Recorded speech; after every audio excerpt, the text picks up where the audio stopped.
night rider sneaking past like he don't care. Dez has got the mic asking how'd you wreck so bad. They laugh and tell stories about the times they went mad. We got moonshine wisdom and tire smoke tales, from late model flying to street stocks on rails.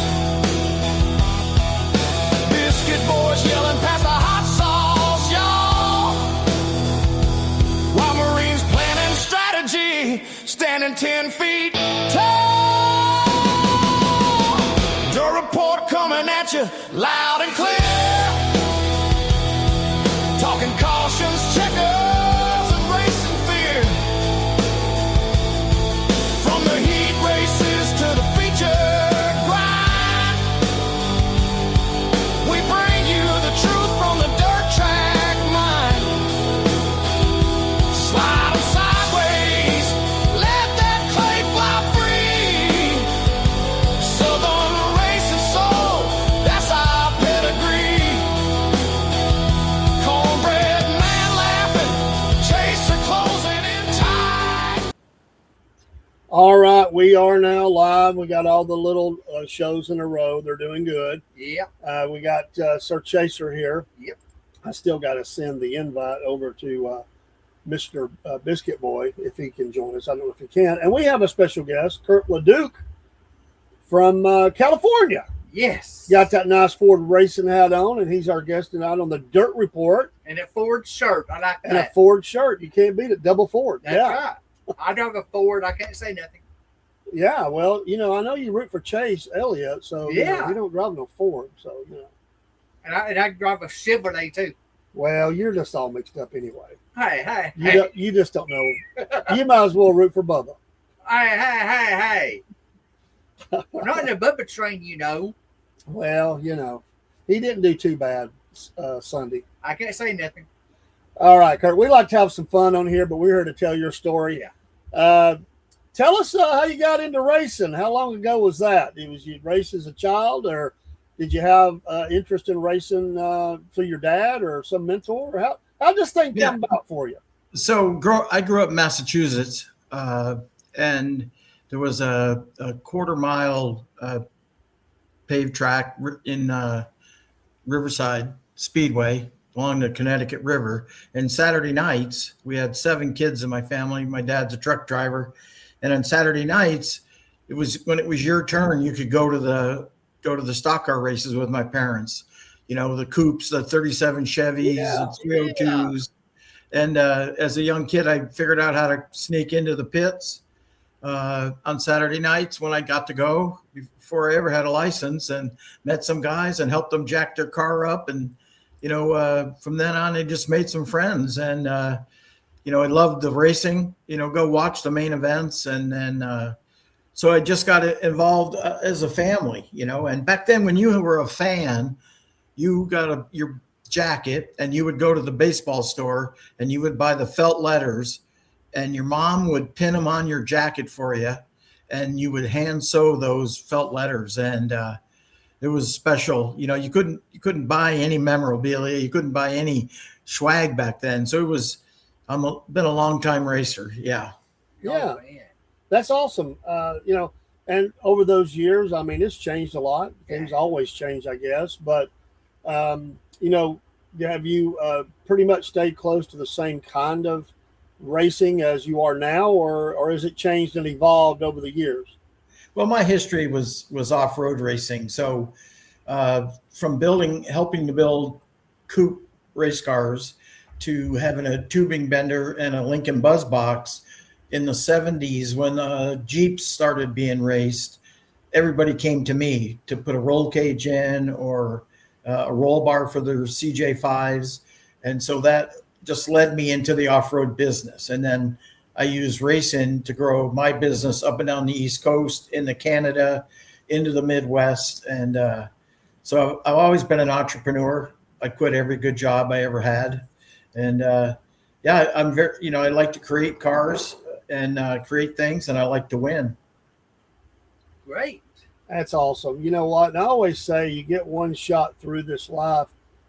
Follow your dreams. And do what makes you feel good. And sometimes money is. A lot of times I found in my life, I've made less but been happier than I have when I've made more. You got to make money, but you got to also enjoy what you're doing. Right. And I think that's a big part of it. What are some? You said off road, and tell us a little bit about the off road. About that, because we don't really ever talk to anybody that's off road. I love that. Give us a little bit insight into that. Some of those things you were involved with at off road. It's just a different kind of motorsports. Racing in Baja, Mexico, racing, in Nevada, Las Vegas to Reno, 500-mile desert races, and like Rick Mears came from off-road racing. Every corner is different. Every approach is different. You're racing the clock, not so much competitors. So to me, it's just so much fun because it's constantly changing.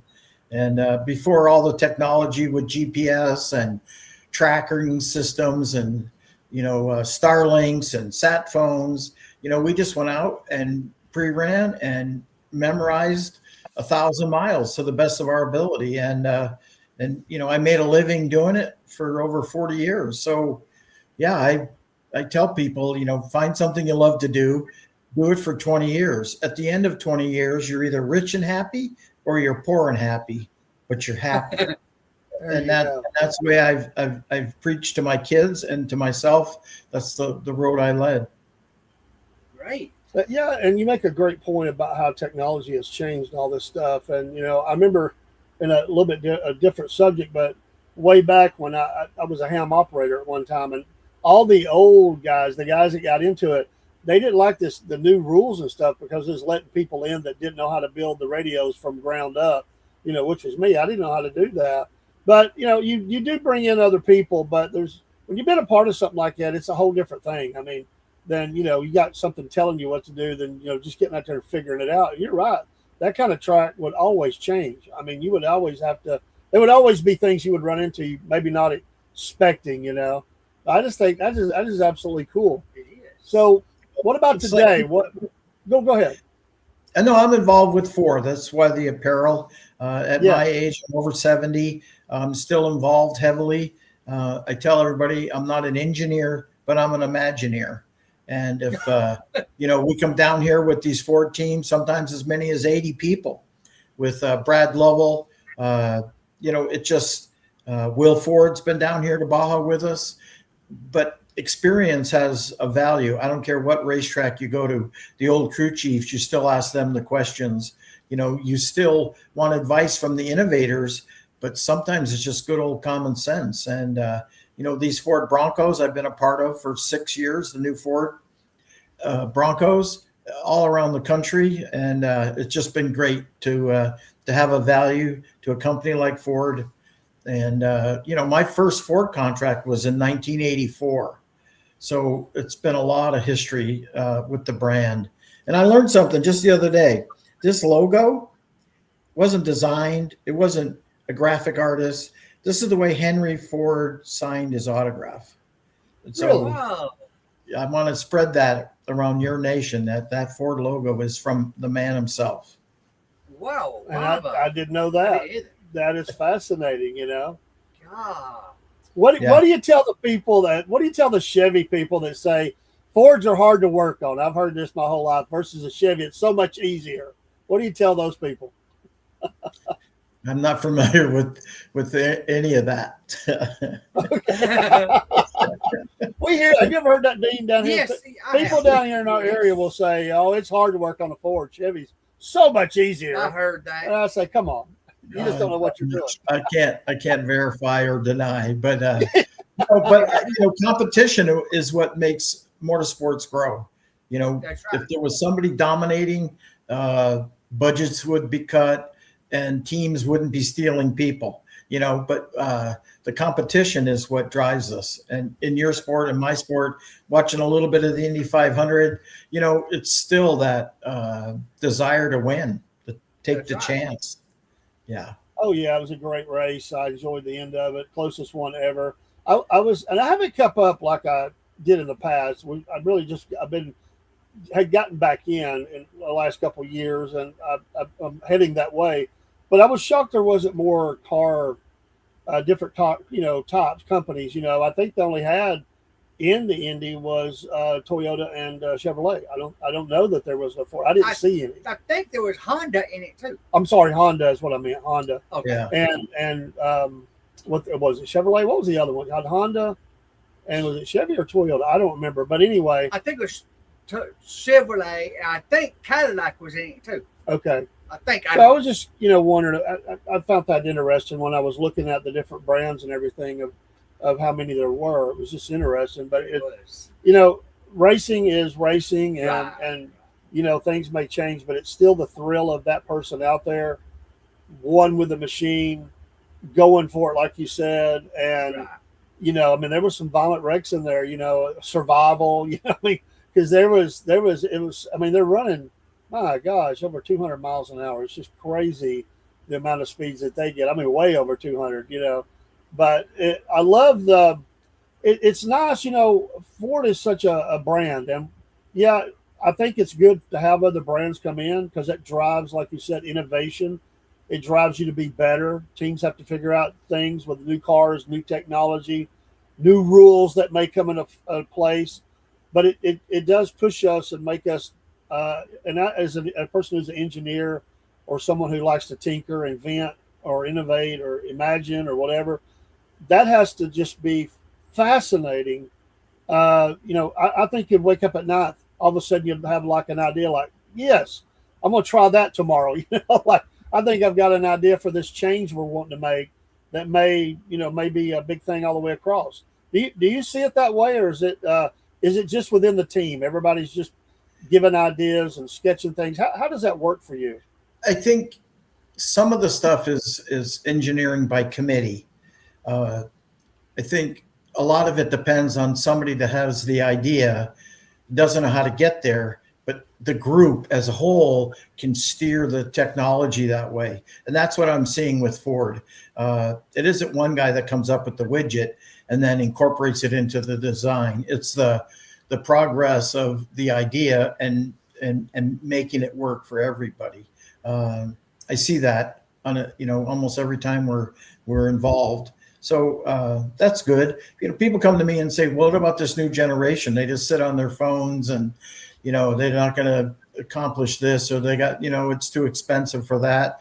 And I just have faith in humanity. Like, the next Elon Musk type person he's in school right now, and he's coming, and there's hardworking people that are going to be auto mechanics, whether on the bow tie or the Ford, and they're going to solve the issues that, the old mechanics don't want to deal with. So it's just get up every day and just try to be positive. That's my credo, I guess, at this age. I like that you said that person who has the idea. I'm kind of like that. I always, in fact, I use the phrase, I'm an idea guy. And I'll say, this idea may not be good, I don't know, but it's an idea. And I throw it out there, and then people that hear that, they can envision things in their brain much better than me. They start working on it. Sure, they change it because they're starting to realize what it can be. And then that synergy comes out of that, where you have an idea and you're thinking, wow, that, by the end of it, it may be totally different than what your idea originally was, but your idea got them there. It started them down a journey. And that's where some of the best inventions ever came from anyway. It was, somebody throwing, well, we can't do it that way, but maybe we try something else here. And you just keep building prototype and, schematics or whatever it is. And so I always talk, it's like a songwriter. You can't be too connected to it till you can't make changes. A songwriter has to allow some things to change in a song. Sometimes it just fits better because some people come up with a better riff or a better line or a chorus or whatever. And so you have to be, I guess, not too sensitive and just realize some things are going to end up on the cutting room floor, as they say, and some things are going to go.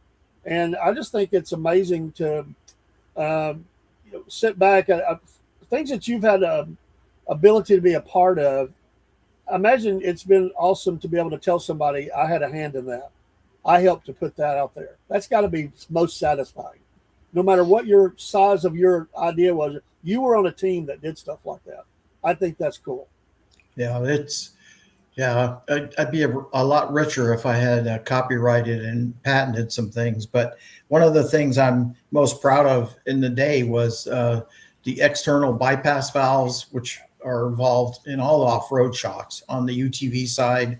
And I developed them and came up with red for rebound, made my own check valves and springs and sold them. And then, eventually Fox bought some from me and changed it. But the original concept and size is my original design. But I needed it because I wanted to win more races. And so I developed it and then had to sell it to people to be able to afford to run my race cars. And, I've built almost 60 cars, off-road cars, wow, different brands.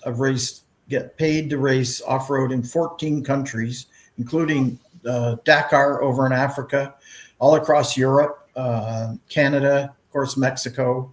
And so, I just love a challenge. I learned early on when I moved to California is give Kurt an impossible task and then stand back and watch it happen. And it worked from team to team to team. And that's why, was very successful in my sport. How long did it take you to develop that idea and see it through to where it was something that was being used for those, the shocks and all that? How long was that? Did that germinate for you? Well, like with the Chrysler team with Mike Leslie, we built beautiful race cars, and Custer built these giant 3-inch diameter shocks. And every time you wanted to make a change, you had to stop, take them off the car, take the coil springs off, take the shock apart, change those shims on the inside, put it all back together and see if it got better or worse. So, and then you could make maybe 3 changes in a 8-hour day of testing in the desert. So to streamline it, the bypass valves, you can make 100 changes in the same 8 hours and get your car up to speed. So from when I welded the first set of bypasses on to where I was selling them in a national newspaper, was a year. God, that's fast. I mean, to me, a year's a year, but still, that's amazing. That's right. Yeah, and like I said, for the fact that they still use it to this day is like the biggest reward that I get. It wasn't about the money; it was about that I thought outside the box and came up with something. And other people had something similar and close, but later on, I learned about it. But in the beginning, even the great Mickey Thompson had something similar in the early days. And, you talk about Indy, like I met Roberto Guerrero and Danny Sullivan in a pit in Baja at the Baja 1000, Ricky Rudd, Parnelli Jones, all those guys I've, love. They follow our sport. And they say when I retired, Jimmy Johnson came back to race the Mint 400 this year. He was a great, short course racer, went to NASCAR. So, I'm just saying there's a pull to this dirt racing, but there's no money. So follow the money. What size motors were you using in that off-road? The short course stuff, we ran like small block 351 Windsors, like 440 cubic inch. It's about the same thing in the desert, about 800 horsepower. The short course cars, we got into Dart aluminum blocks near the end of my racing short course, and they're up over 1,000 horsepower. Pro Power, a dirt late model guy out of Wisconsin, built a lot of motors. We won a lot of races. So I got Roush built some motors for me through Ford, with Ford. Yeah. And just good stuff right there. Yeah. Yeah. Roush Racing. Yeah. Yep. Well, what kind of tires did you run? And what kind of tires would you run? Everybody always asks me, what was the best tires you've ever raced on? And I always say, it's whoever is paying you at the time. because that's really all that matters. Because without their support and their technical expertise, just like in the early days when Jimmy was racing off road, he ran a 2-wheel drive truck. I ran a 4-wheel drive truck. So we would test in the winter with BF Goodrich. He would do the 2-wheel drives. I would do the 4-wheel drive tires. And, so that's part of the history. But, marketing's plans change, sponsorships change, TV packages change. So you just have to be flexible and be good. You have to over deliver. I don't care what sport you're in. You have to over deliver. Whether it's hitting more home runs or getting more fights at a hockey game, you've got to over deliver. That's right. Yeah, you keep the ball moving, you keep winning, and you keep the name out there, and the sponsors are happy. And Lord, nowadays, I mean, I know it's always been challenging, but there's a lot of part-time teams out there. There's the full-time teams. It's a hard thing to keep out there. There's a whole lot of guys that are part-time and gals trying to do as much racing as they can, but they're like everybody else. They're chasing the dollar, chasing the support to keep that out there. And I think I don't know how because there's money, you're going to run them, but I would think with the fuel changes, it affects so many areas of racing. That's got to be having an effect now. It's got to be hitting in some way the race teams. I know they're always paid a little more, but even if you're talking about putting a truck on the road and running your equipment down the road or whatever, it's costing people more to get to buy, go into an event, to buy the fuel, to transport or whatever it is. It has to have an effect. It's hitting every area of our country. So I would think now that's challenging with inflation or gas prices or whatever. So it's tough for small teams. They may have when you were running full all the time. How many sponsors major sponsors did you have? Was you able to maybe have one that a bunch of small ones, or did you have several that was kind of big? So my thing is, I always say I had to leave the SEMA show, which we all know of in Vegas, right? The big automotive show. I would have to leave there with $250,000 in contracts in my briefcase just to start the next season. Wow. That was my hurdle. That was my push. We had some great deals with Napa chassis parts, Skyjacker suspension, still involved with them out of Louisiana, lift kits for all the off-road Jeeps and trucks. Eventually Rockstar, my sons and I were the Rockstar team in short course racing for years. My son Kyle went to Monster after that. My son Todd went to Monster Jam, drove for Feld Entertainment, just got a Lifetime Achievement Award after 10 years and, stepped back from monster trucks. Became a world champion, and nice. Just we're a motorsports family. My daughter raced a little bit off road. She ran parts for us. She's now in Ohio. My grandkids are in Alabama. Todd's in Phoenix. It's a lot of history in my family and in my sport. That's great. Well, it is a family thing. We talk about around here, the track and the events are all, it's intense, the racing, the competition, everything. Right. But at the end of the day, people say we're a family. It's a family event. We'll help each other as we can. Is it the same in the off road out that way? Is it different? How do you see that over your career? Yeah, because we're fierce competitors on the track. We have to be. So I call them frenemies. Made a lot of frenemies along the way. Yeah. Now that I'm not on the track, I call them friends. But some people just wanted to, push you around and get you DQ'd and, cause problems, and everybody else was fine. You could pit right next to them and then help you tear down and set up. And it's just a lot of families. And, people ask me, because I got my children involved, was, racing is so expensive. What should I do? And I always say, well, if you're at the racetrack, the kids he's hanging around with, they don't want to get in trouble. They want to race just like their dads. Or, so they're not out behind the barn smoking cigarettes and stealing beer. and they're going to get good grades in school because they want to travel. They want to go with you all summer. And, racing is expensive, but it's cheaper than rehab, and you end up with a better kid. So what's the downside? It's family time. Absolutely. Well, Never heard it put that way. That's great. Well, what kind of gas did you use? What's that? What kind of gas did you use? In Gasoline. your What kind of gas? Oh, we used to run a company called F&L, which they outlawed because it was oxygenated. But yeah, just regular 114 octane. Yeah. Okay. What was the you talked about, disqualification and all. What was the hardest thing to overcome in inspection? What was the thing that you dreaded about inspection that was really hard to get past, or was it a problem for you? The Pro 4s are pretty much unlimited. We never had any problems. They had a 10-inch ride height rule. That was really about the only thing you were fighting. You had to clear it at 10 inches before you went on the track and when you came off the track.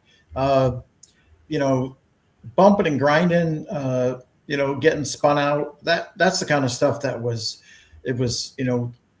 difficult. You didn't, you knew the same guy was going to run you into the last lap, last corner, and he's going to push you sideways. So, yeah, you had to get yourself in a position to get away from that. So that's more of the stuff that we dealt with, not so much the technical side. We had to weigh 10 pounds per cubic inch. You could have as big a motor as you want. And then, Toyota got involved. They had smaller motors so the cars could be lighter. So it was just pick your brand and make the best of it. A lot of innovation in design. Oh yeah. Did you have any wrecks? Was you ever wrecked out in those races you did? I wrecked everything I ever drove. Oh, yeah. Like, how are you going to find the edge unless you step over? I love it. One of my best friends racing was Walker Evans, who recently passed last year, and he helped me a lot. I didn't work for him, but him and I would battle on the track for sure, and nobody ever wanted to fight us. You know what I mean? Him or I, but it was like intense battles. And when I stopped racing, my son Kyle was the same way. He had to be the fastest in every practice. He had to be fast qualifier, and he had to win. And built a huge fan base. A 7-time champion. Awesome. And much like this week, we're talking about Kyle Busch. My son Kyle was 42. And he passed away from cancer, but he was sick for a year. So, or a little over a year. So I'm just, I'm a little bit, feeling the pain for Kyle Busch. I did meet him. He did come race off-road in Joliet, Illinois, and an off-road truck, a 2-wheel drive. So, yeah, I just feel, everybody's got heavy hearts right now. And,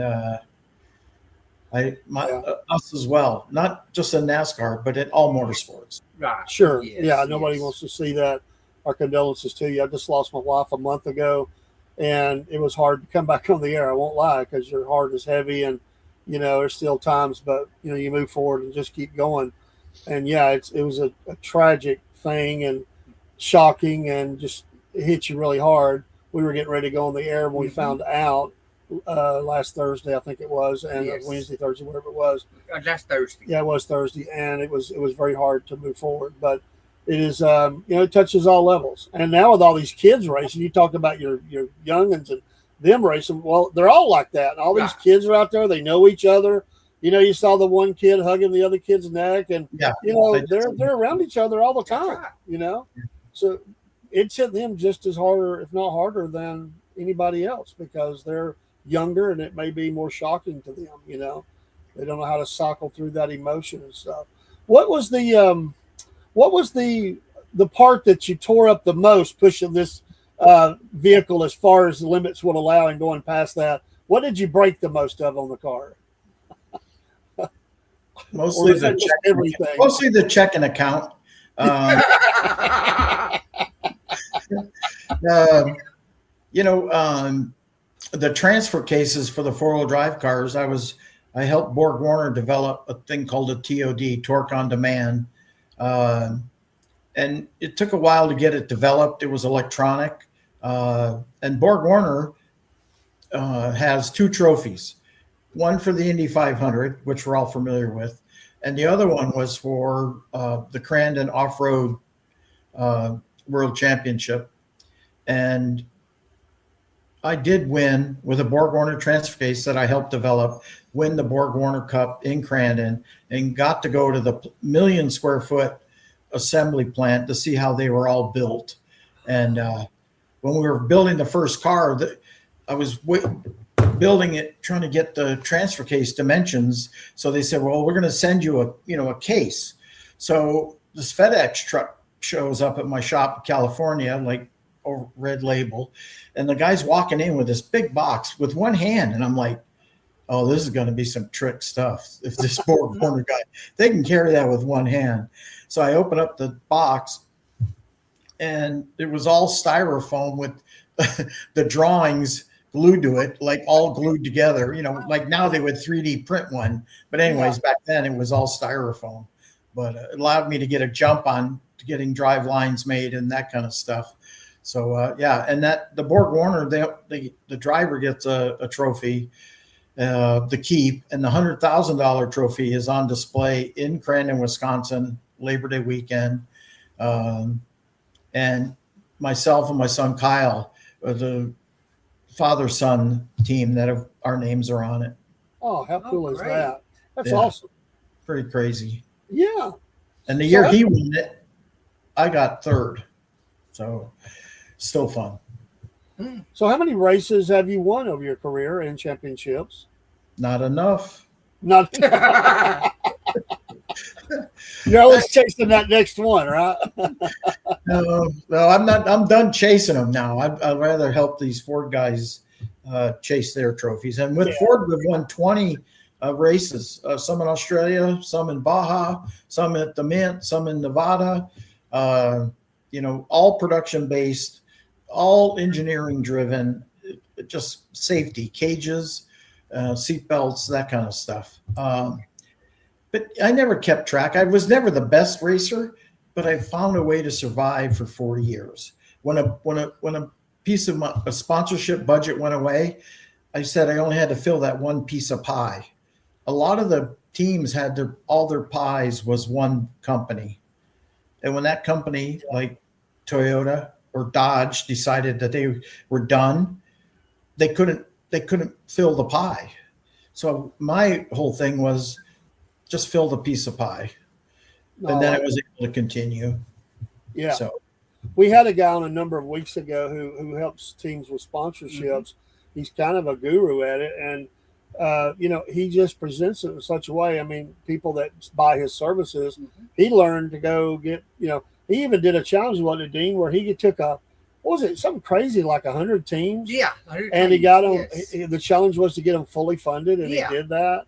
That's an amazing story. Yes. But what he would do was he would show these companies, what they were losing. Not so much we're asking you can't afford not to sponsor me because of all the publicity, the cameras and everything in car. He just really worked on placement and making sure they would be in the right spot and telling them, doing the numbers and telling them what they would be, losing if they didn't. And he said he always was able to successfully, get sponsorships even in tough times. So I think that's pretty impressive. So does your wife ever think you're going to slow down, or are you just going to keep going on until it's over?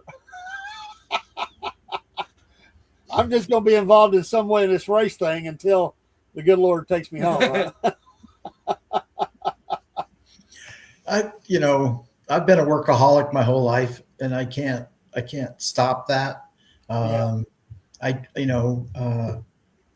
trying.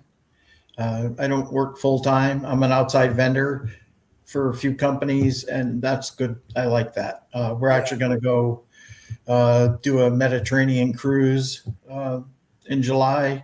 So I'm trying. I still like to be busy. I still feel like I have a lot I want to accomplish, and so I just get up every day and go. When you was racing, did you wear the Hans device? Yes, but see, I don't have much of a neck, anyways. But yeah, when they first came out with the D cells, yes, and then the Hans device, of course, we have to wear it now. It doesn't bother me at all. I appreciate what the people's lives it has saved, and I don't want to have. It's like not wearing your seatbelt on the street. I just feel like, well, I feel bad if something happens and I don't pull through because I didn't have my seatbelt on. So, yeah, I still have my very first fire suit and it still fits. Wow. little tight maybe in a couple of places. The old, it's like a Worth single layer, Yeah. Yeah. But, When you was your trailers enclosed or open trailers? The trailers you carried, was they enclosed or open? So my deal in Massachusetts was I had a van, I had a bed in the back, toolbox underneath, open trailer, drive 1,000 miles, Crandon, Wisconsin, race, win, set a track record, drive 2,000 miles to Riverside, California with the van, race, win, and then drive 3,000 miles home. No AAA, no credit card, no cell phone. Ooh. That's dang impressive right there. It is. I mean, yeah. Have I changed the motor on the road? Yes. Have had burnt valves and pulled a head off in Salt Lake City? Yes. Oh man. But it was a Windsor, same as my race car, so we always had gaskets and parts and tools. Eventually built a 2-car enclosed trailer of my own design, so I could carry a stadium truck and then my 4-wheel drive underneath. I've raced 4-wheel drives my whole life, and now that's the big thing in off-road is the 4-wheel drives. King of the Hammers, the big rock crawling event in California. They're racing an exhibition at Pikes Peak this year. So the 4-wheel drives have always been a part of my history. So Yeah. I felt like it gave me an advantage in any time I was racing. Great. Is there somebody coming up in that sport off road and that impresses you? You see something in them that you saw in those great ones from long ago. Is there somebody like that now that's real young, but really just you see a lot of promise in them? Absolutely. A lot of them are still in the UTVs, like Brock Hager. Christopher Pavardi has an all-wheel drive trophy truck, a young gun who's won some races, and he's got a great future. Ford is involved with him. Lauren Healy and Von Getten, the drifter, junior. Those guys are getting a trophy truck together.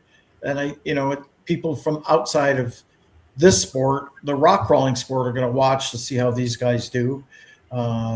So yeah, it's going to constantly evolve. And just when you think it's too expensive, it takes 3 years to get a $1.2 million trophy truck on order. So, Wow. Yeah. That's crazy. I mean, Yeah. Where do they get this money at? I mean, somebody's getting it, Never say never. Never. How big is a team? I mean, you're not doing it by yourself. You have to have some help. For you, how big was your team? Okay, so with Ford, we ran 4 trucks at the 1,000 last year, and that we had 80 people in country in Baja, broken up with drivers, support teams, pits, and that's the biggest I've ever been involved in. My own team's about 70 people running 4 cars. So, yeah, most of the people have about 35 dedicated people to pit. And a lot of the pits can move. They have helicopter support in the daylight down here. It's but a lot of it's volunteers. There's not full-time crews. Absolutely. Yeah. It's all mostly 90% volunteers. Yeah. Well, people have a love for that and a passion, and it's like even like we have a lot of those Ironmans up here. there's a lot of volunteers that come along and help with that. You know, they just love to be close to it. They want to do it. I'm saying there's a waiting list to do help. So you have a lot of people that just want to be connected. People ask me, how do you get involved? And I say, just show up for the Baja 500. It's the first weekend in June. Drive out into where you see all the spectators, get a course map, and you're going to meet somebody. Be close to where somebody's pitting, and somebody's going to ask you to hold a fire extinguisher or you know, roll a tire. So you just can't sit home and wish you were involved in a sport. It's like me as a kid going to the stock car races and getting into the pits. Then I realized this is what I really wanted to do. So yeah, just get around it in any sport. Yeah. What was your car and truck number? What was your number? So the story I tell, and I'm a storyteller, was, you know, once a year there'd be a stock car race on TV, and it'd be the Daytona 500 growing up with my dad. And we always had Plymouth station wagons. So my dad, of course, was a Richard Petty fan. Oh, yeah. Yep. And so as time went on, I moved to California, got a deal to race trophy trucks. I could pick any number. So the car owner, Donovan, the world's largest Jeep dealer at the time, said, "What number do you want?" And I said, "Well, 43. I go, what's your number? He said 7. That's my lucky number. And he was a drag racer from England, Clive Skilton. And he goes, "But 4 and 3 add up to 7, so we'll be 7." So every time I entered a race and that I had to write my number down, made me think of my dad who had passed away. And it was like special, you know, and of course I'm a Richard Petty fan now. And, you know, Richard always said that he was the last one to leave the racetrack because he wouldn't leave till he signed every person's was there. And I read that about Richard, and, you know, and myself and my kids have adopted that same thing. It's just like, there's nobody that we're going to leave standing.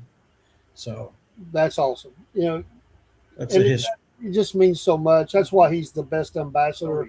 Even still, he goes all over the place, still promoting, still promoting. I saw a thing the other day, matter of fact, where they had him to sign one of the, oh my goodness, it was a very old original, I can't remember, poster or something of some kind. They had him autograph it. He was pretty amazed at that. That was pretty cool for him. But yeah, I mean, some kid sitting there, you know, and are a fan of any age, and they're wanting to, you know, meet you and take their time to wait and everything. It's, you know, it's cool that you do that, you know, that you're willing to push and say, "Hey, I know we're tired, but you know what? This is their one chance, or maybe the only chance, you know, for them to see us." And that's pretty cool, man. I applaud you for that. Do you have any merchandise that you? Yeah, do you sell merch for the team or team? No, not really. But I do carry stickers because in Baja, they're better than money. The kids collect them. They trade them just like trading baseball cards. So, you know, Ford's good about supplying us with stickers for every race and stopping to hand them out to all the kids at the pits. And, you know, it's 1,000 miles down. We just did a Nora 1000. So it's, you know, 6 days down and then 4 days home, and every intersection, every speed bump, the kids are looking for stickers. So we still hand that all out, and it's just part of the history, you know. Yeah, well, there's 2 kids here in North Georgia. I'd love to have a couple of them. Yes. Okay. I don't know how we worked that out, but we might not be in Baja, you know, in the next year. But yeah. But if we can work that out some way, we'll reciprocate. We'll send you something. Yes. Hey, so let me know when we're getting close to closing. There's something I need to read that I think would be appropriate. I think this would be a good time. Go ahead. Do it. This is a good time. Yeah. Use my glasses, but so I wrote this a while back, and you'll understand why, but I feel it's appropriate now. There's a place up above past the big white clouds and the footprints on the moon. I wish it wasn't so far. Funny how you think about things that make you cry. It's filled with legends and their cars. No broken hearts. I just wish it wasn't so far, because right now we're all missing Kyle Busch, Walker Evans, my son Kyle, and so many more. They're sitting in the shade talking about their friends. It's heaven's winter circle. Oh man, Great, great. that's very moving, man. Yes. God bless you for that. Yes. That is And- awesome. That's beautiful. Very touching. I'll clip that out. That Yeah. is beautiful. Okay. And you never, they say you never really get over. I mean, how can you get over ever really losing someone? You just learn to manage it, I guess. I don't even know. People ask me how I feel. I'm like, I don't really know. I just know it hurts. I just keep moving forward because I'm still here and still living. There's things to do. So it's what we do. That's most beautiful, man. I love that. Thanks for sharing that with us, and thanks for being on tonight. Thank It's you. it's totally different from what we've had, Oh, but yeah. in a lot of ways it's exactly the same because we're people and we love what we love and we love racing. There's so many different kinds, and everybody has the same challenges, just maybe a different number of a part or the type of tire or whatever it is. And you gave us an insight into that we didn't really have. I've learned a lot, I have to. and I'm sure there's 1,000 more things I can learn. Right. And Me too. we thank you for having that nice Ford gear on. That means a lot. I like that. Yeah. And thank you for sharing Yeah. and giving us a little insight into your family and the history and the love that you have for racing. And that's why I know that, and we have a struggle here with dirt tracks. There's been some to close. And yeah, it may be a struggle, and people talk about if people don't turn out, it's going to go away. I think there's always going to be race car drivers. Mm-hmm. It may change. There may not be as many tracks. There may be more. Who knows? But there's always going to be somebody that wants to push the limits and race. I just think and it can never really go away. Nope. It can really go away. No. There's always going to be that next kid that says, "I want to do that." When they started racing motorcycles, when that was? When they built the second one. I like that. That's I like true. that. Yeah, I never thought of it like that, but that's true. Yeah, so there's All always right. going to be something to race. I mean, they raced horses; they still do. Yeah. But that was a big thing back in the early days. The cavalry, is you got a horse, I got a horse. Let's race horses, Right. Right. So yeah, bicycles, motorcycles, Where cars. where you look at that? San Diego, Riverside. Where you? Yeah, what area are you coming from? So, Cherry Valley, California. So it's kind of halfway between Riverside and Palm Springs up on a mountain. I'm such a workaholic. I built my race shop there so I'd know my kids. Best thing I ever did. So Thank you, Mom Potts, for Thank that you, nice Mom. comment. Thank you, Mom. She loves the guests. You're awesome, and you are. And what a history there. Yeah. You should write a book. I mean, Yeah. it would be a great book. It really would, just to tell everything that you've been a part of.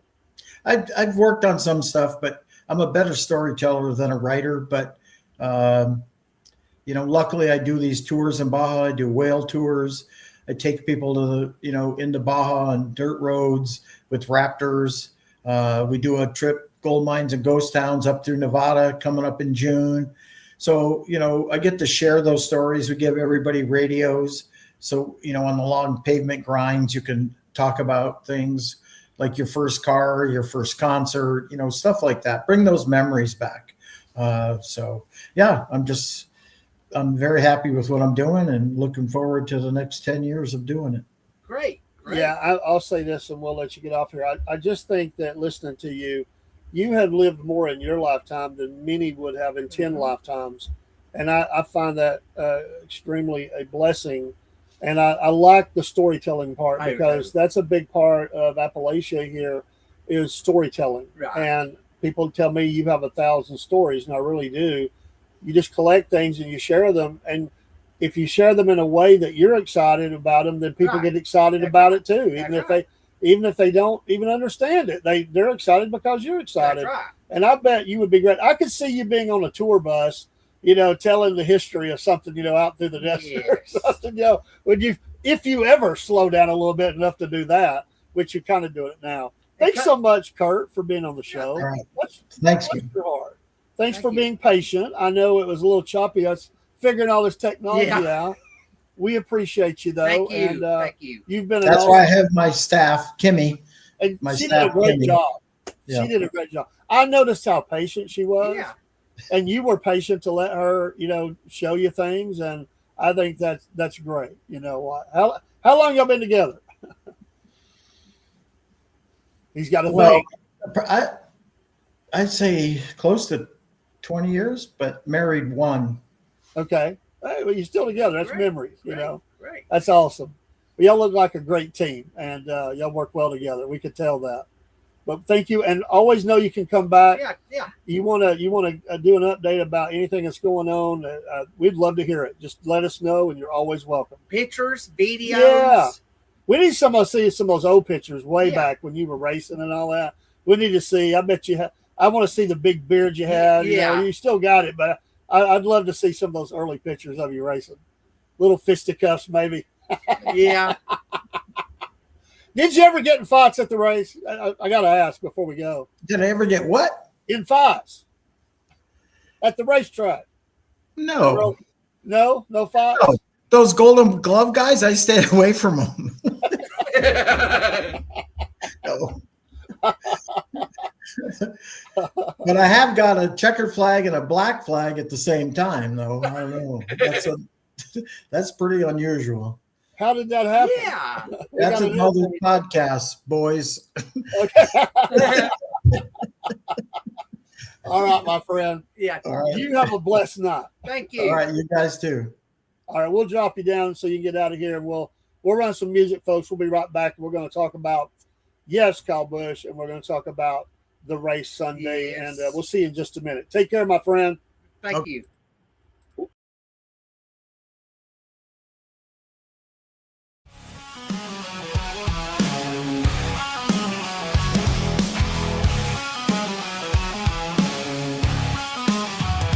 Dave and Dean roar each week, spin the wheels, engines speak. Tracks of fire, dust and smoke, southern skies, the throttles choke.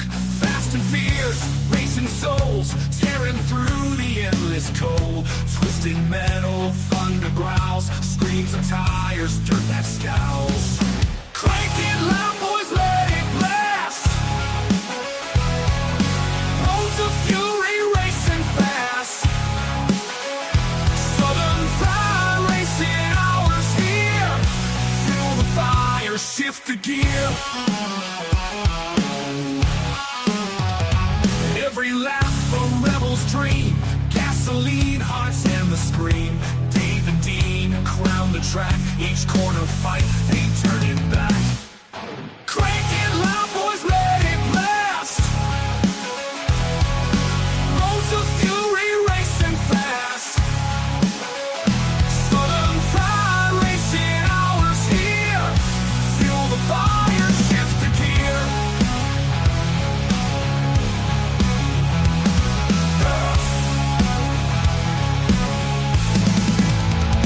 Nights alive, wheels embrace, burn the streets, set the pace. Hours, speed's the creed. Southern fried racing breed.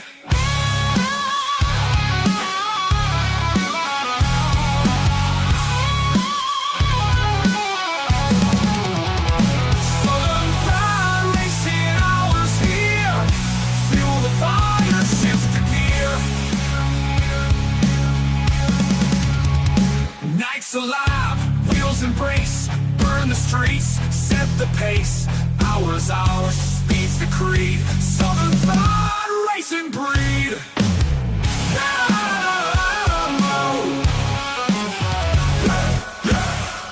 Yeah. All right, we're back. Dean will be back on camera in just a minute. I'd step out. What a fantastic interview.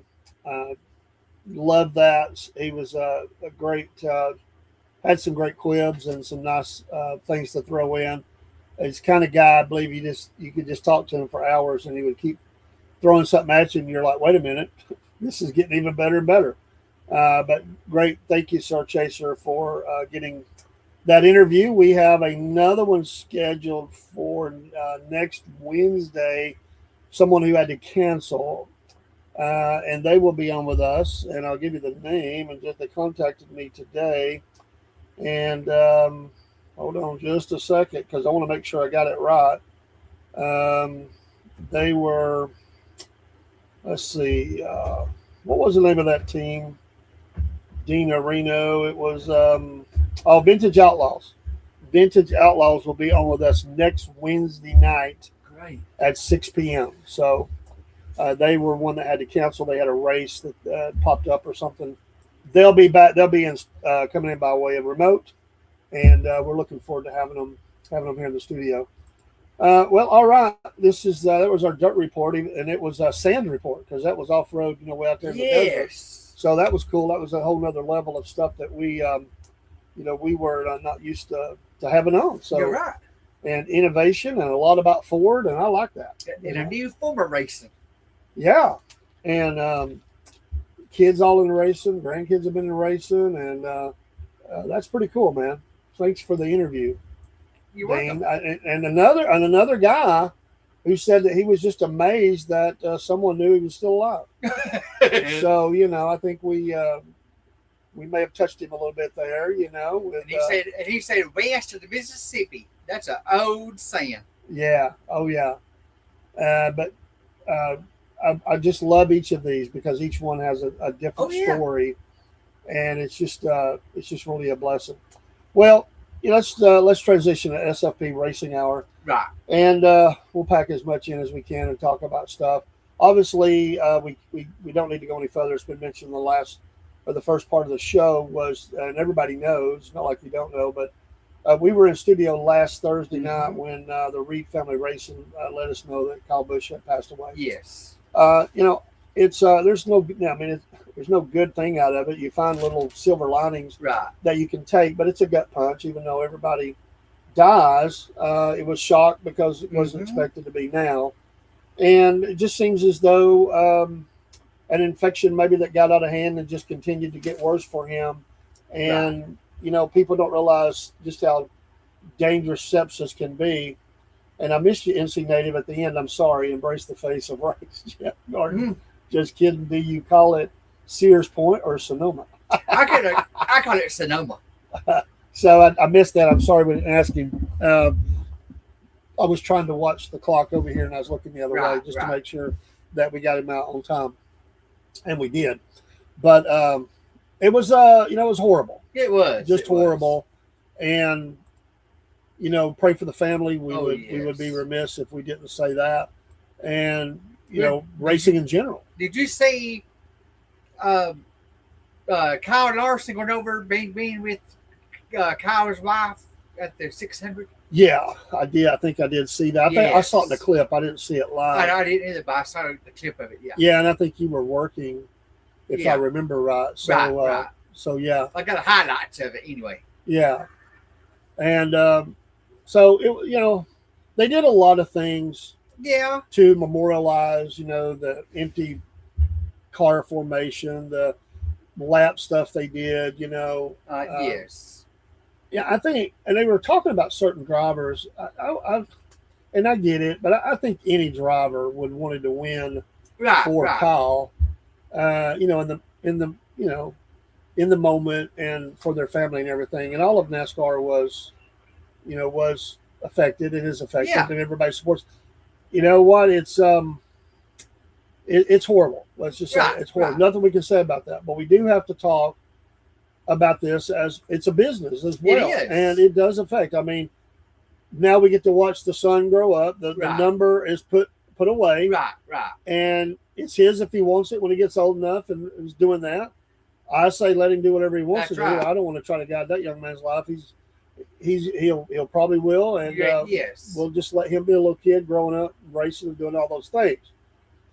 Now, and that will be fun to watch. And the NASCAR support will be amazing. Yes. It is a gut punch to the season, even though Kyle was not in the top 10. He was a legend. He was. The winningest driver, I think, if you count all the classes. He won more than anybody. That's right. He's a Hall of Famer. Yeah, first ballot Hall of Famer. There were some people who didn't like him, but he kind of enjoyed that kind of persona. Well, I had Kyle Busch leaving RCR, going to Spire, either Spire in the cars or You in did? the trucks. Yeah, there. Let's face it, he wasn't happy with the equipment. No, he wasn't. No. I wasn't happy with. They made changes. They brought in different crew chief. Right. He did get a little better. It still wasn't at the top, No. and so they were working through that. Now for the team, and I know it's not their fault, but now, they have another driver. Well, who's going to be coming up now? Are they going to bring Austin Hill up? Or are they going to bring Jesse Love up? See, there's a lot to be decided. So If they bring them up, they're going to bring somebody from other division to cover their car. we had the driver for the race, and now number 33, I think 33. that was. Yes. Somebody's going to have to be in that car. That's they, right. They have obligations, and think of all the people that are, our guest was Mr. LeDuc was talking about 70, 80 member teams, a lot of volunteers, Right. but there's a lot of people on the payroll at these race teams. Oh, yes, they are. A lot of people, and a lot of jobs are riding on the line. Right. And, it's a weird thing because in one way, all the team, everybody's going to come together and support. Right. They hate what happened. They're going to support the team. But in another way, it's dog eat dog world. It is. And nobody's going to feel sorry for you if you go to the very end and you're flying in the background, 38th or 40th. Right. This team still has a responsibility to sponsors and stuff to try to get better. That pass will only last so long. That's right. It's hardcore. It's business. And so they, unfortunately got to scramble now. That's right. And figure out what they're going to do going forward in the middle of a season. That's Well, hard. That happened back when Dale Earnhardt died after Daytona. Absolutely.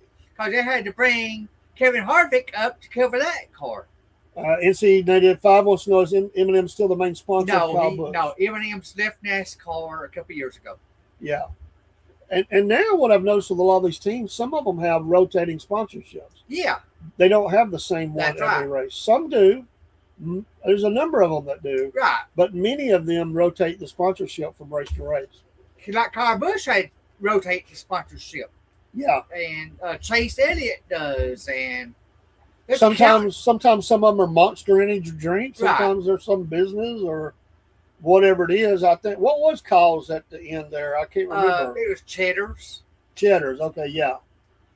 So, and I want, one of the things I hate about what's happened is I think the brand tied to the driver is a big deal. Right. And every Sunday it's kind of hard to spot your car sometimes because That's they got right. a different paint scheme, different Right, color, right. different sponsor. I mean, the black number 3 was the black number 3. Yeah. He mentioned Richard Petty, that blue and red STP. Yes. And, Jeff Gordon and DuPont, Yes. all that stuff. I mean, it's hard. It's a different world now, but you got to do what you got to do. But now you got cars out there. Alex Bowman driving Ally 48. And it was always Lowe's 48. Every time you cut the TV on, it was Lowe's 48. Yeah, Lowe's 48. So they're going to have to manage it.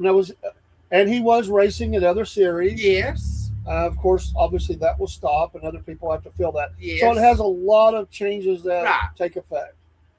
And we'll just have to watch how they go. But it's horrible that he died. Right.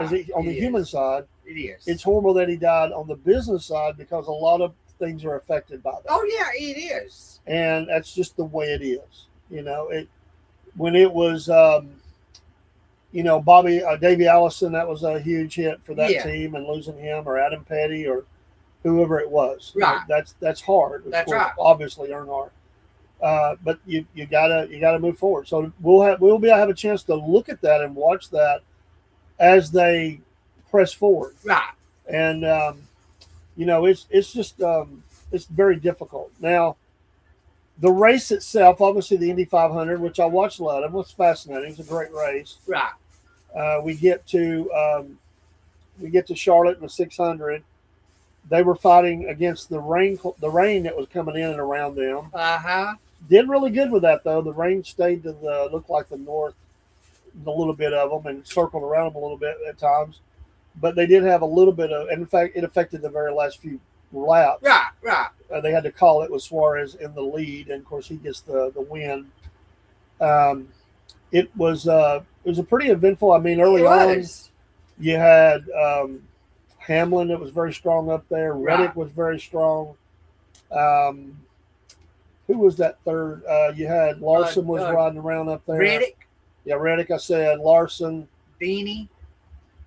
There was a couple of more teams that were kind of right there, and it's at some points it looked like Hamlin was just going to take it. I did too. At some points it looked like Reddick had it, and then there were a couple others. But it's a long race. It's a hard It was thing to maintain that far. 400 laps, 100, stages per lap.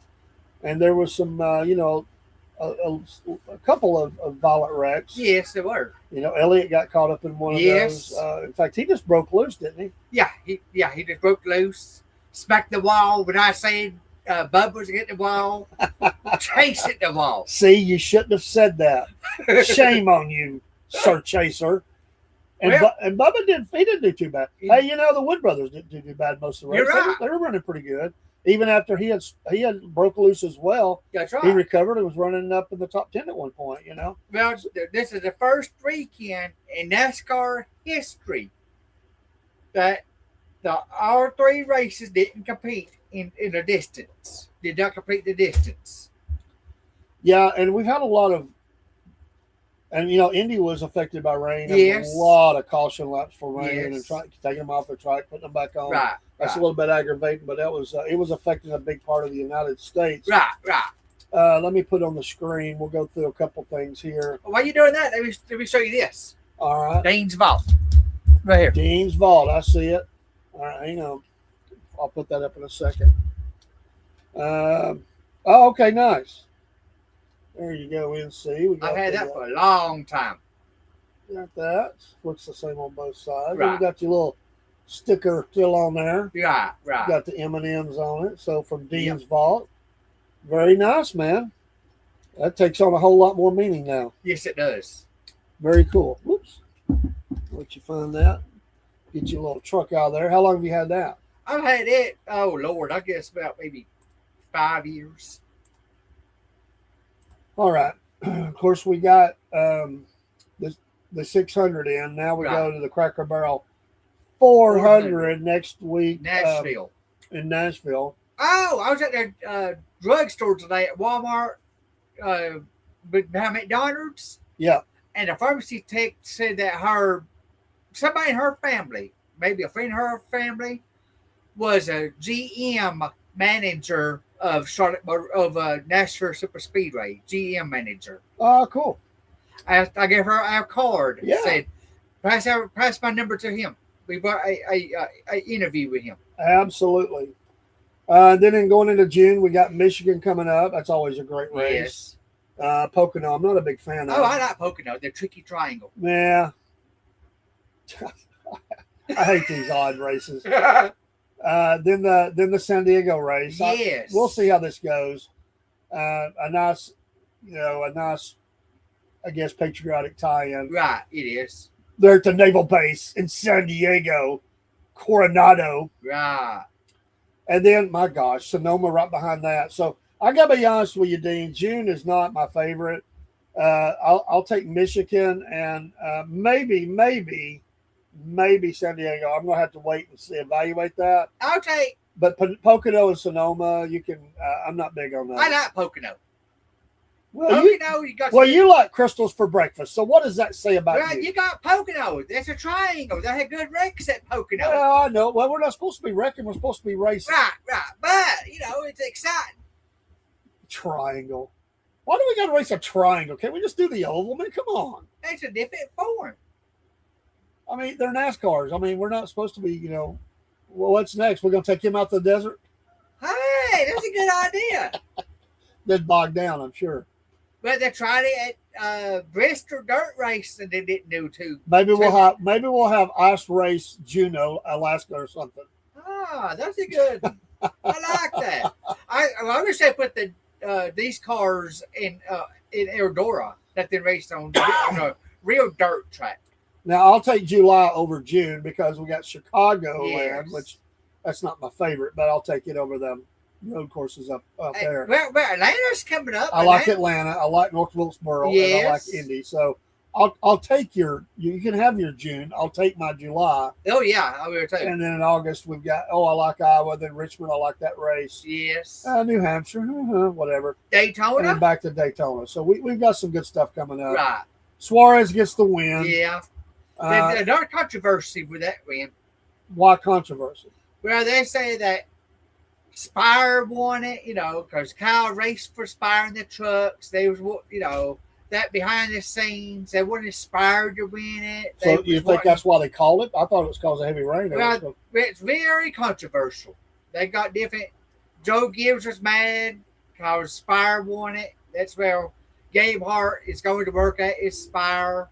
Oh man, Yeah, I told you, it's a lot of controversy over that win. I mean, I don't know how they get it. I mean, I agree. Right. Has dialed up their own controversy. Oh, but yeah. come on.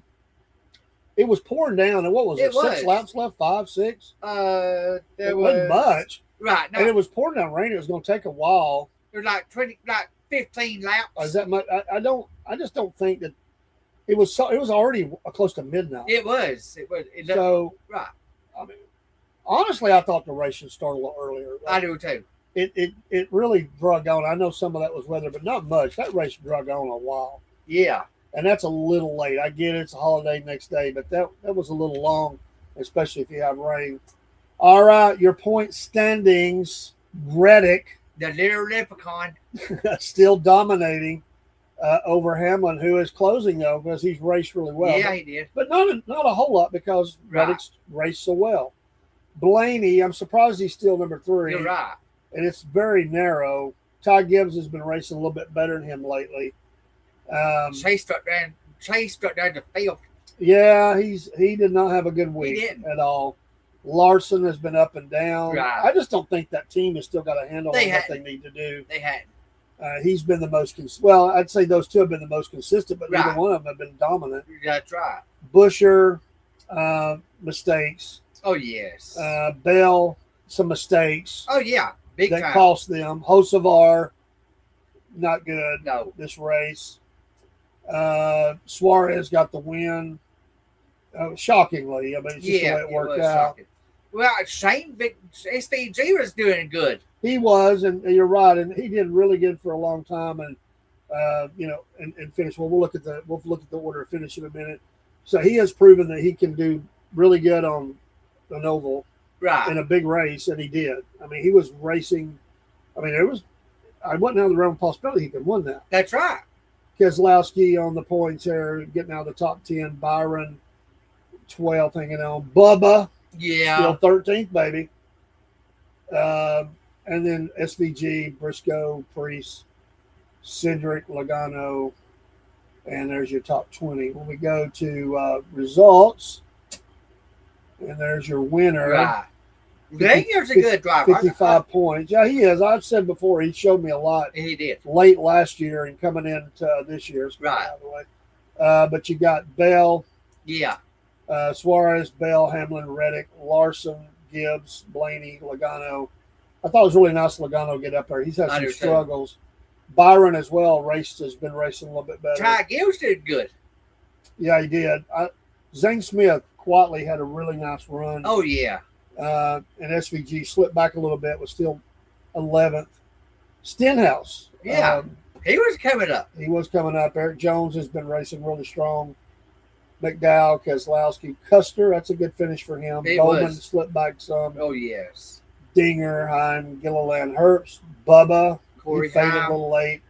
Hocevar, not good. Gregson, Austin Hill.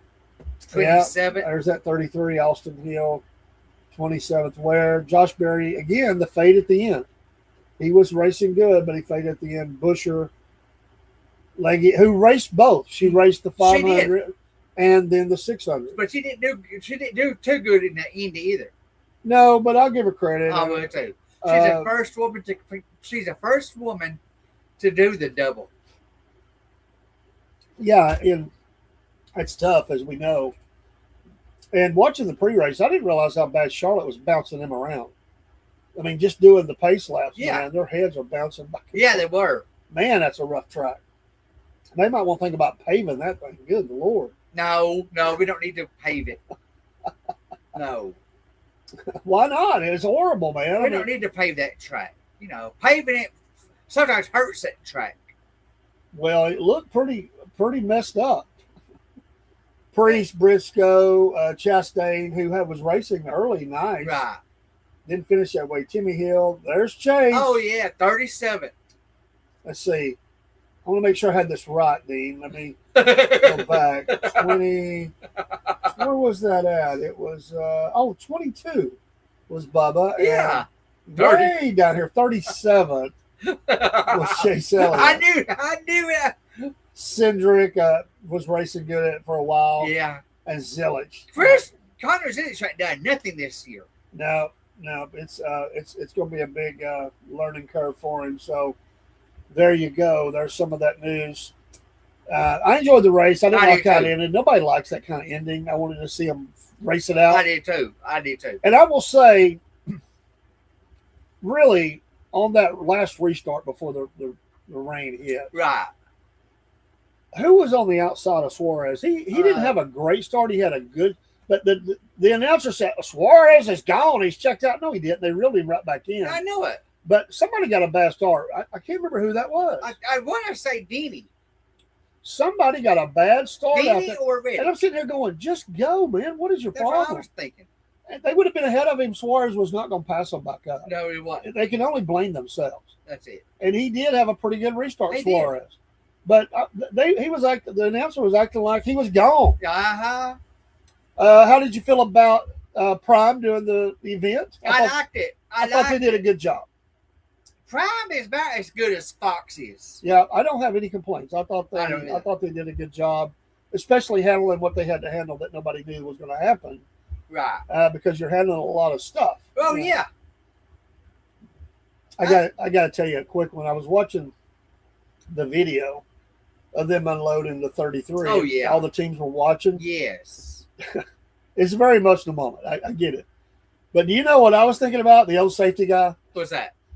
Well, they go up that they take that little elevator up to get the car. Yeah. Them guys had no fall protection on, man. They were tripping around the back end of that thing. I saw that. I was like, oh my gosh, I'm not going to post that. I'll be that guy, But I can't believe they get away with that. You're right. I mean, there is no fall protection on them guys whatsoever. I knew you'd bring that up. I knew you would eventually. Eventually. I was sitting here going, come on, guys. We just had a guy to pass away. We don't need somebody else falling, That one guy looked a little like he didn't know what he's doing. I mean, I'm not saying he didn't know what he's doing, but he didn't know how to stand there. I know it was like he's tripping over the little stops they have for the car. That. Did you see that? Yeah. I'm like, this dude's going to fall. This is going to be horrible. Good Lord. I'm looking to make sure I'm not wrong.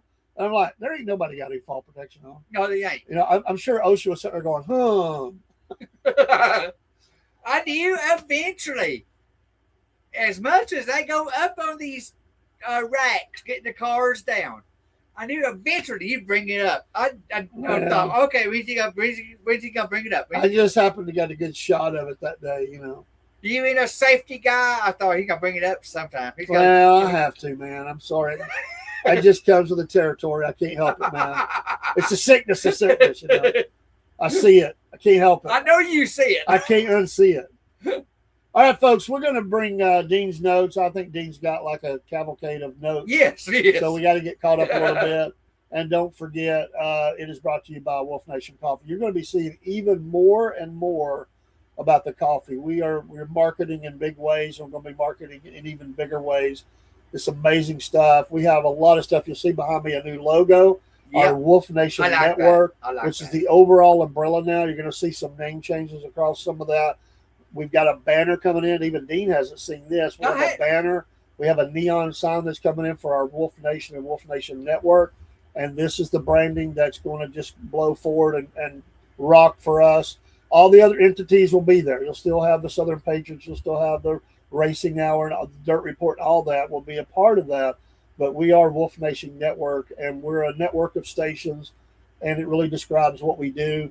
We're going to be announcing new places that will be on soon, and we're just now with the Substack's right over Dean's head there. Yes. Make sure you scan that. There's going to be, and not far down the road, some programming that will only be on Substack. And subscribe. You can do it for as little as $5 a month. Hey, and we're looking forward to doing you said that. over my head, I see it. Yeah, that's right. Don't let it fall on your head. You know? You're right. You got a car up there above your head too. So Yeah. you're about also, we're doing TikTok lives now. We've always had a TikTok account. Right. We have closed in on 12,000 followers, and we're doing TikTok lives now, and I'm sure that will grow. We're excited about that. We're going to be, there's just a lot of activity going on, and it's full steam ahead for us, and you're going to be seeing some new equipment stuff in the studio. And we just want to make the product better and better. The pet show, let me mention now, is back. Miss Jen, we're going to do that Friday night, 6 p.m. And the pet show has been on hiatus since all the things I was going on with. And me and Miss Jen will be back. We've got some new logos and stuff, and looking forward to all that. So get you some of that Wolf Nation coffee. You're going to be hearing about the Ascending Group. There's already some new information out there. You're going to be a big kickoff for that, really starting now. But there's a lot of things going on. And don't forget First Light, our new daily devotion / conversation about scriptures and life. And we're going to have different rotating guests that are going to come in and be a part of that. We have already got some commitments and stuff that's coming. Even this week, you'll be seeing some of those. First Light, those are about 15 minutes long at 5:30 in the a.m. and on Saturday, 1 hour live with me, Biscuit Boy, and whoever else stops by. All right, that is what brings you Dean's notes. Dean, what you got? Okay, here's that Charlotte Motor Speedway, Coca-Cola 600, NASCAR Craftsman Truck Series, the North Carolina Education Lottery 200, 10 p.m. They moved it to 7 p.m. 522, 130, should be 134 laps, 200 miles. It wasn't. Corey Day in the number 7 for Kyle Busch got the pole. Okay. Christian Eckes won stage 1. Lane Riggs won stage 2 in the race. NASCAR O'Reilly Auto Parts Series, the Tarboro 300. It should be 200 laps, 300 miles. It wasn't. It was on 523. 91 laps, 91 to go. Come on at 5 p.m. The rain delay was 4 hours, 21 minutes, 59 seconds.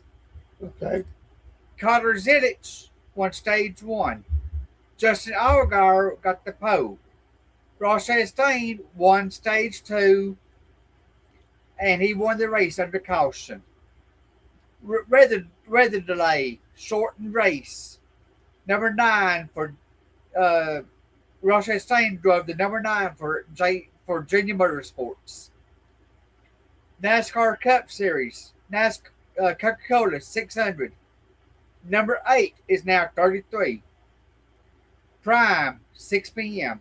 It should be 400 laps, 600 miles, or 524. Tyler Reddick got the pole. Austin Hill, number 33, for Kyle Busch. Kyle Larson won stage 1. Denny Hamlin won stage 2.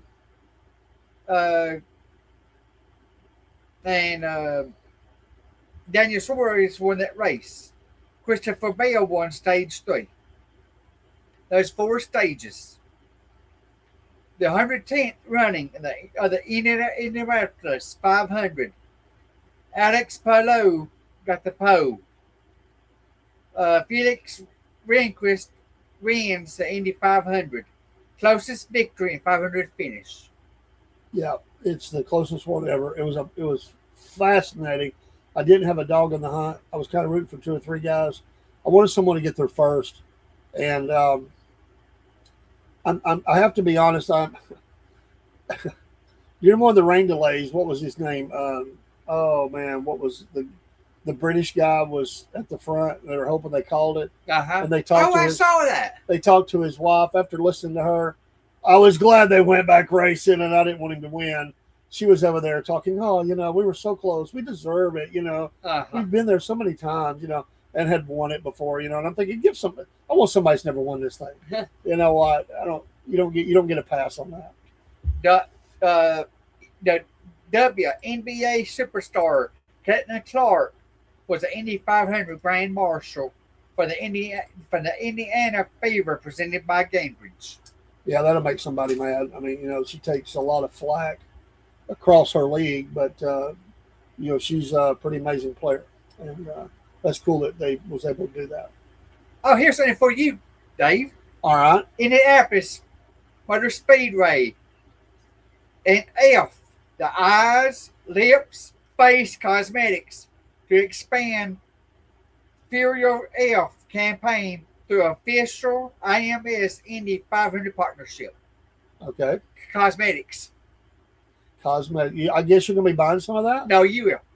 I mean, you're telling me like you were really excited No, about that. I'm doing it for you. I mean, you might need a little rouge on for these shows. That lighting over there, it might help your face just shine a little more, I'm all good with it, Dean. Just keep it over there with you.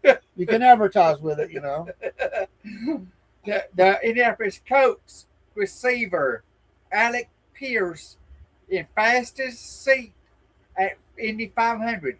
Motorsports legend Jimmy Johnson drove Pierce in a 2-seat car as the lead field to the green flag. Okay. Did you see that? I did not. Okay. Kyle Busch. Okay, here's a little reminder.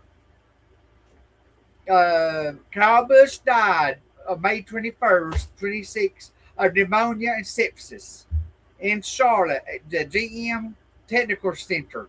Number 8 on hold for now till Braxton Busch comes to NASCAR. For now, Richard Childress Racing will use number 33. Corey Day drove the number 7 in the Truck Series. Austin Hill drove 33 in a Cup Series. That's Dean's notes. There was some touching scenes where his brother goes out and land the roses on the memorial and all that. Right. That was pretty cool. Like I said, I think they did a good job with it. I do too. They didn't have a lot of time to plan. It was just happened so quick.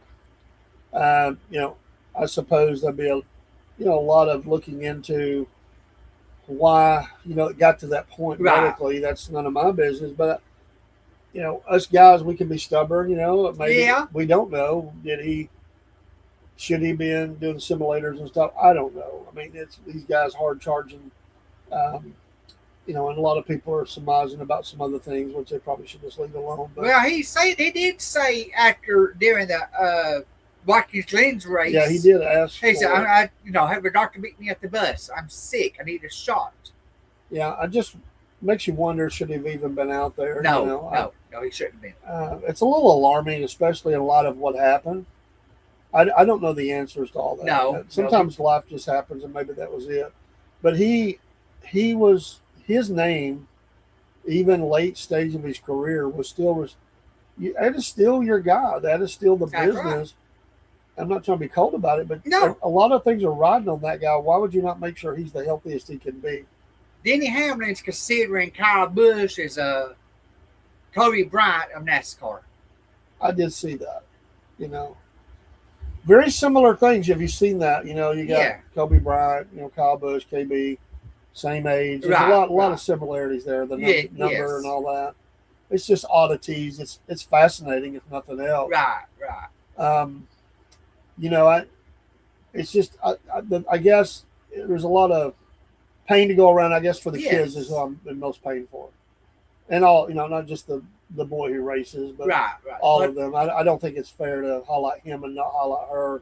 She's not any less important in this thing. And they may not have meant it that way, but the young man has gained a lot of attention, much more than the girl, and that's not right. Both those kids love their daddy, so it's just unfortunate, and one of the biggest races of the year. Oh yes, but they did a good job with it. I think they were pretty respectful. And you move on, and so we'll be tracking how this team performs as they move forward. Right. And will that eventually cause changes for that team Yes. in ways it we will. can't even imagine. It will. Maybe. I do believe that there's going to be some young talent that's going to be plucked up Oh yeah. out of, there's a couple of guys that seem to be pretty close or right there at it. Doesn't mean they're going to be, racing for championship, but it's a good opportunity to, put somebody in that car. I want to say that either, as I said earlier, Austin Hill or JC Love will come up to it, but then somebody's got to fear those rides too. Yeah. So it's going to be interesting. I mean, was he already connected to the team, Austin Hill? I just don't know. Yes. I thought he was. Austin Hill, Jesse Love drive for RCR in the O'Reilly's. Do you think he's the full-time driver, or is he just a plug-in right now? I'm not going on a limb say he's a full-time driver. For the rest of the year and going forward? Or For just going forward. Okay. Yeah. I'm going to say that. But Okay. We talk about free agency and, who you can get. And, there's always possibilities. So it's horrible, though. Right. It's really horrible. I will say, and about the turnout for Charlotte was great. It was. Stands were full. Yeah. Um, Sold out crowd. but I'm sorry, it pales in comparison to the Indy 500. My gosh. Oh, Indy 500. One more note here for you. All right. The Oscar Mayer Wienermobile. What? You see, you turn him loose, and look what happens. I mean, of all the things that he could be talking about for the Indianapolis 500 Marine, It was up there in Indy. well, they drive it all around, Dean. I mean, it was a place to be, I guess. I knew you have a fit with that. I knew you would.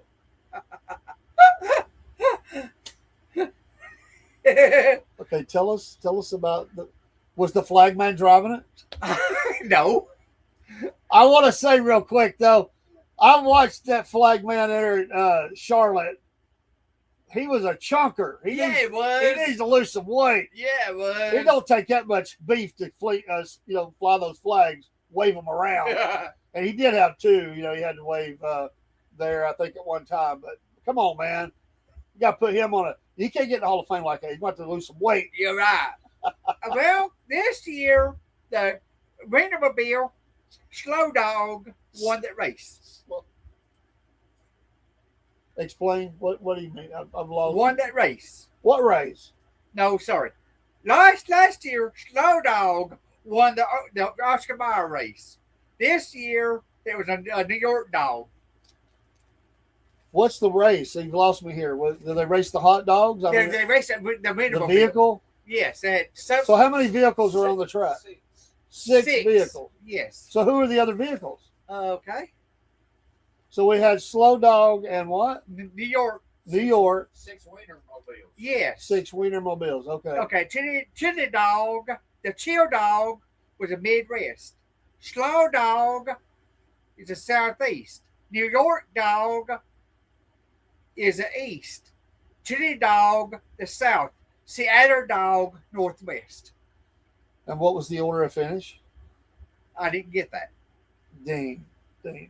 If you're going to cover the Wiener race, you've got to come up with all the The stuff. New York Dog won the race. Oscar Mayer Wiener 500 won first Borg Wiener Trophy. What, are they race around the track? Yes. How many laps? I think it was like 5 laps, wasn't it? I think 5 laps. I knew you have a fit with that. That's right, I got it. I'll be honest with you, I didn't know they did that. Yes. It's okay, though. I'm all right with it. I mean, it is news.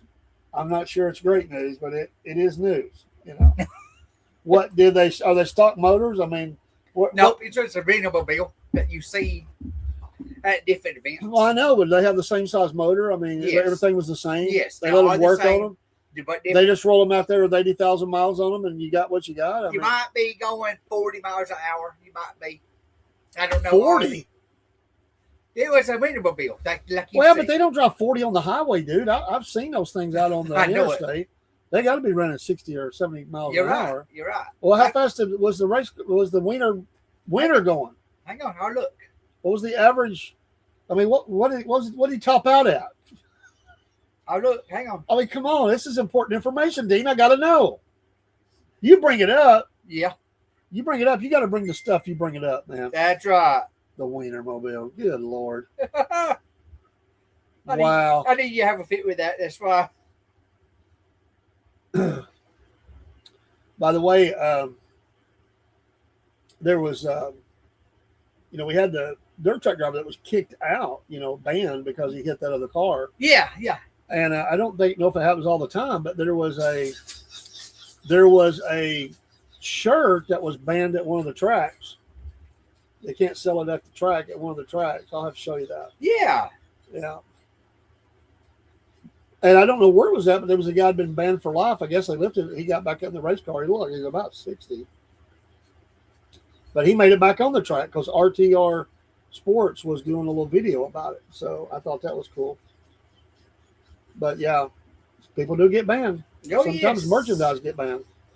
Then if you can't find it, it's okay. I won't lose sleep tonight. I promise you, without knowing how fast that Wienermobile was going. Well, I got a video here, but you can't show it.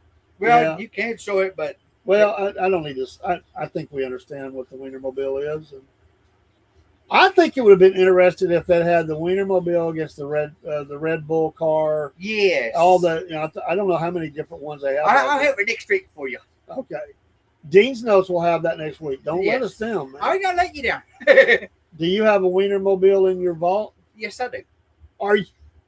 Yes, I do. I said that as a joke.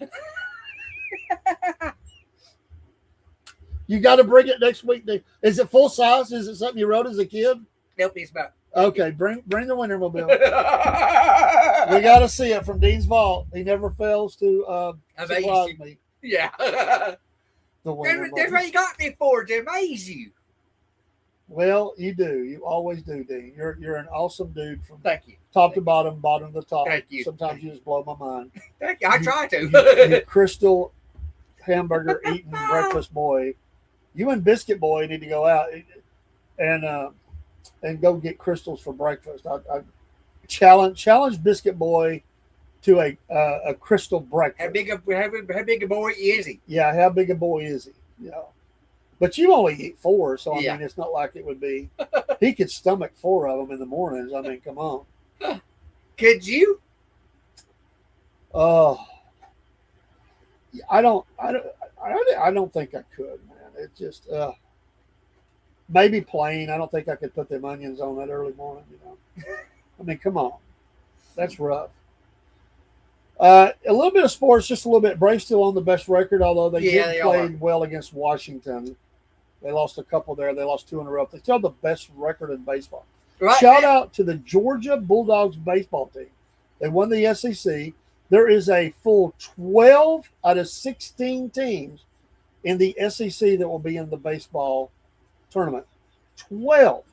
Georgia plays Friday night at 7 p.m. in their bracket. Right now, the Braves and Boston top of 4th. Boston 2, Braves 0. Oh, come on, Dean. You got to bring better news than that. Michael Harris singles to center field. Well, maybe we'll get going here. We can't let Boston beat us. Come on, Braves. Come on. We got the NBA playoffs. The Knicks are back in the game. Yeah, they are. Can they win it? That city will go crazy Yeah. if the New York Knicks win this thing, and I think they will. They're crushing everybody. They finally have a team. They finally have a really good team. That's right. And so we'll see where they go with that. We still have some hockey playoffs that are going on. Yeah, we do. We'll keep up with the championship. And in the WNBA, they're still playing. Yeah, they are. So we will see on that. Football training camps will be opening very soon. We're almost in June. Right. On Thursday nights, a new show. It is our Wolf Nation Sports Fantasy show for football. And we're going to highlight our league and how we do, but talk about those players and we're going. I think we got Dean talked into taking a team, and I am. we'll keep up. I got to get Biscuit Boy to do one, and we'll track how they do throughout the year, and see who's doing good. Plus, we'll also be doing our picks. Okay. For we'll do selected picks for college and pro football, and we're going to see the panel.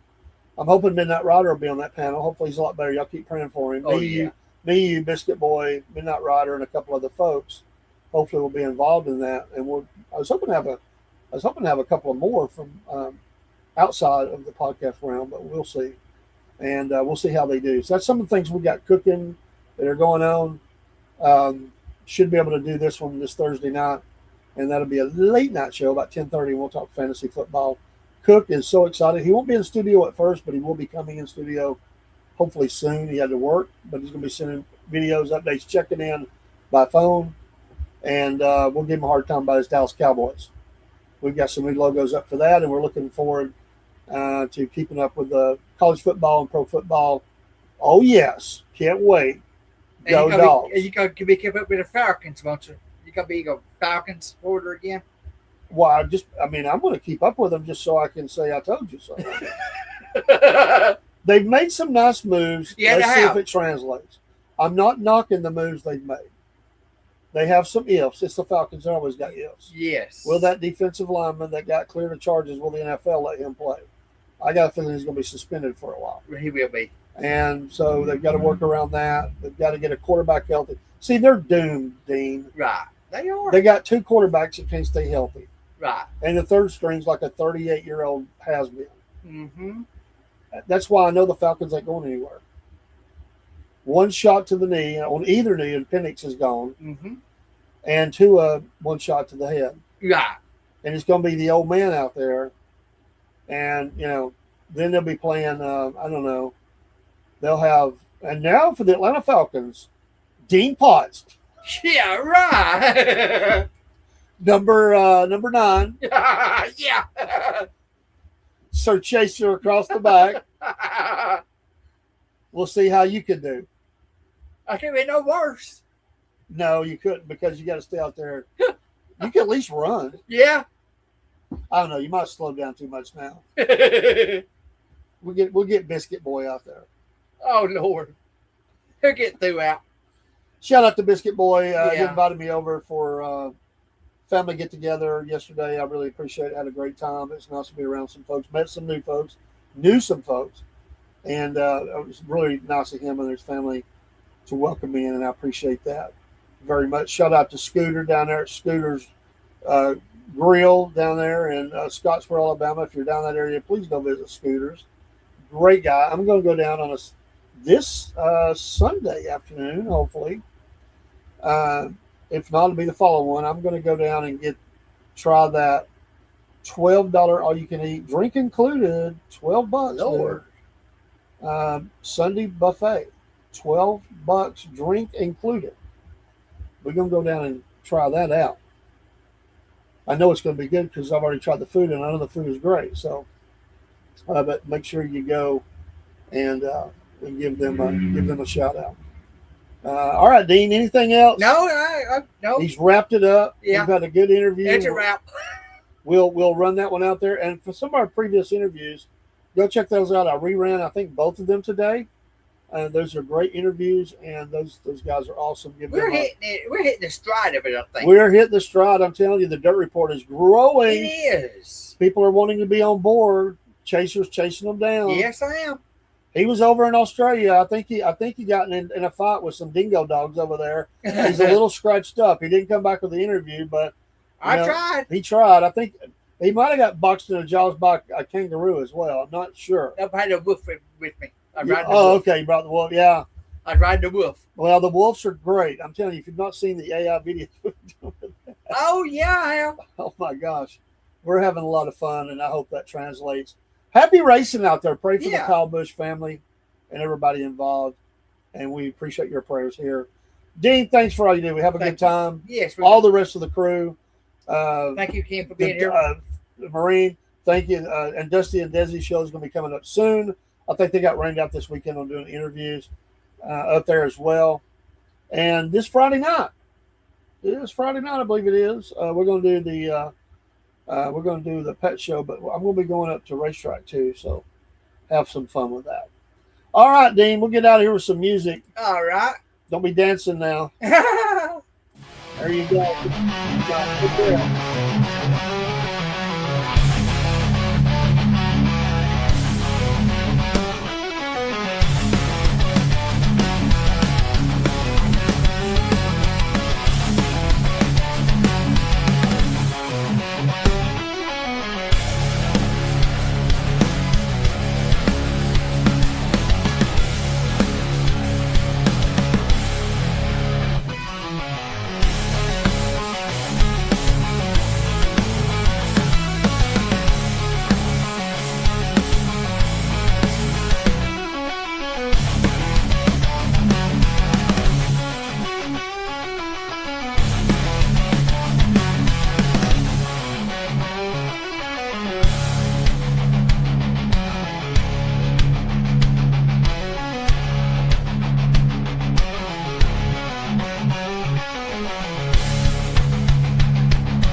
We're not done yet.